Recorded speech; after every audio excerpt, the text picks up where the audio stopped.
Apakah suara wanita termasuk aurat? Dia akan menjadi aurat kalau dia berbicara pada yang bukan mahramnya, tanpa udzur. Ya, itu dikatakan aurat, karena aurat itu artinya sesuatu yang harus ditutupin. Itu kan aurat ya.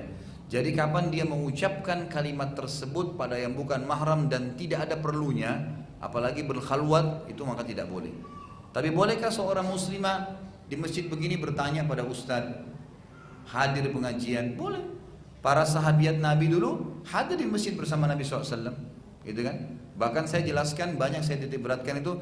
Ada yang pernah tanya saya, Ustadz, apa hukumnya Ustadz mengajar di depannya para ibu-ibu? Boleh nggak dalam Islam? Saya bilang boleh. Dalilnya jelas. Pernah ada dalam hadis Bukhari, para sahabiat Nabi mengatakan kepada Nabi SAW, ya Rasulullah, selama ini anda lebih dominan kepada laki-laki, luangkan waktu buat kami.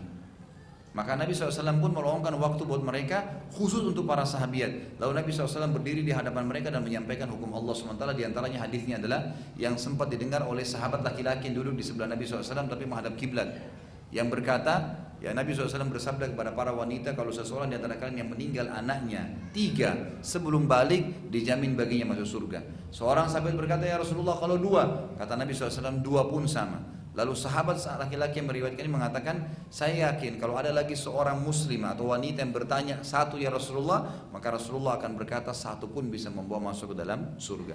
Tapi begitu, ada seorang wanita di Madinah pernah berkata waktu Nabi SAW lagi lewat di jalan umum, dalam hadis Bukhari juga. Lalu saat perempuan itu berkata, ya Rasulullah, saya punya hajat dengan anda, tapi saya ingin bicara 4 mata di jalan raya lah.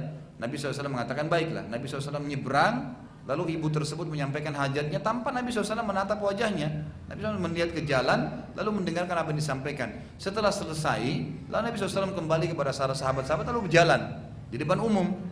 Nah ini berarti dijelaskan oleh para ulama, suara wanita dia akan menjadi aurat, sesuatu yang harus ditutup kalau hanya berdua.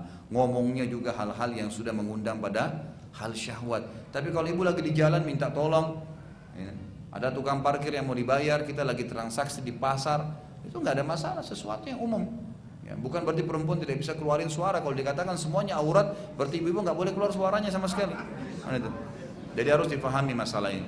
Mungkin itu dulu, insya Allah mudah-mudahan apa yang kita bahas hari ini bermanfaat buat kita dan Allah jadikan sebagai ya tambahan amal di timbangan amal kita. Kalau benar dari Allah, kalau salah dari saya mohon dimaafkan. Subhanakallahumma bihamdika asyhadu an la ilaha illa anta astaghfiruka wa atubu ilaik. Wassalamualaikum warahmatullahi wabarakatuh.